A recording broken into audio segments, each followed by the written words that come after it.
Ahojte! Dneska ideme zisťovať tu pH rôznych roztokov. Slečny následne ukážu, akým roztokom. V prvom rade sme použili soľ, citrónku, dezinfekciu, savo, sódu bikarbónu. Teraz ideme použiť lakmusové papieriky, aby sme zistili hodnotu pH. Poďme na to. Začíname s hydroxidom sodným a ideme zisťovať sfarbenie lakmusového papieriku.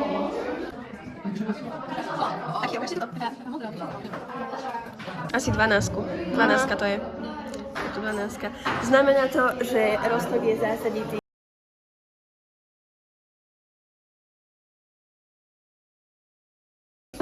Takže ako ďalšie, tam budeme pridávať naftalén.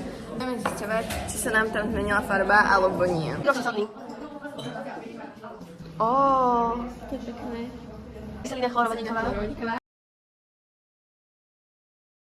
Zafarbilo nám to vlastne iba zásadité roztoky, čo bol hydroxid sodný, savo. Takže ďalšia časť tejto laboratórnej práce je pridanie metyloranžu. Takže prvý je teda hydroxid sodný.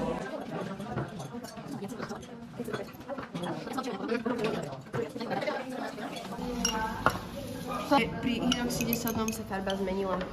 Ďalej je tu kyselina chlorovodíková.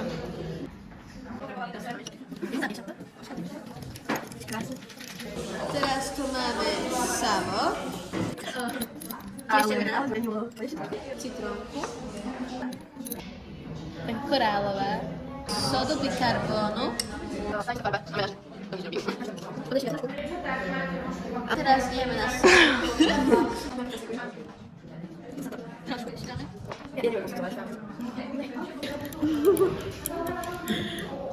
že sa sfarbilo v podstate všetko okrem tej dezinfekcie.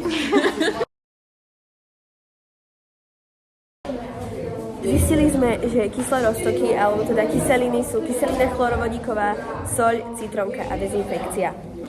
V tejto laboratórnej práci sa neutrálne roztoky nevyskytli. Zásadité roztoky bolo to savo, hydroxid sodný a sóda bikarbóna. Látky, ktoré menia sfarbenie v závislosti od prostredia, sa nazývajú indikátory.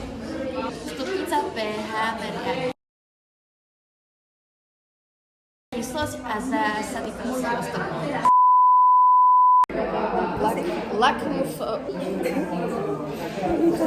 Je to pinceta. A je to hydroxid. Je to proste zásaditý. Je to hydroxid. Neviem, nechom si. 1,5. Počkaj. Jopa. Inak si to ďalšie. No. Dobre.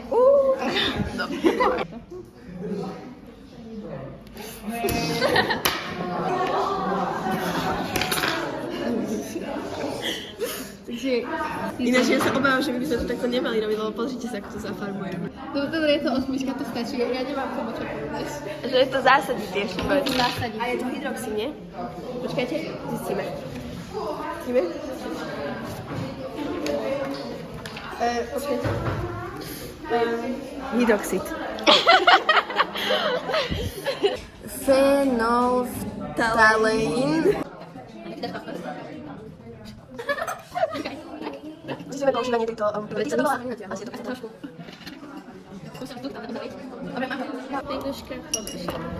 Oha, pozrite.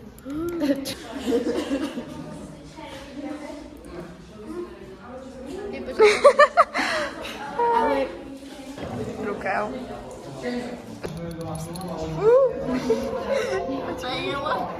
Yes.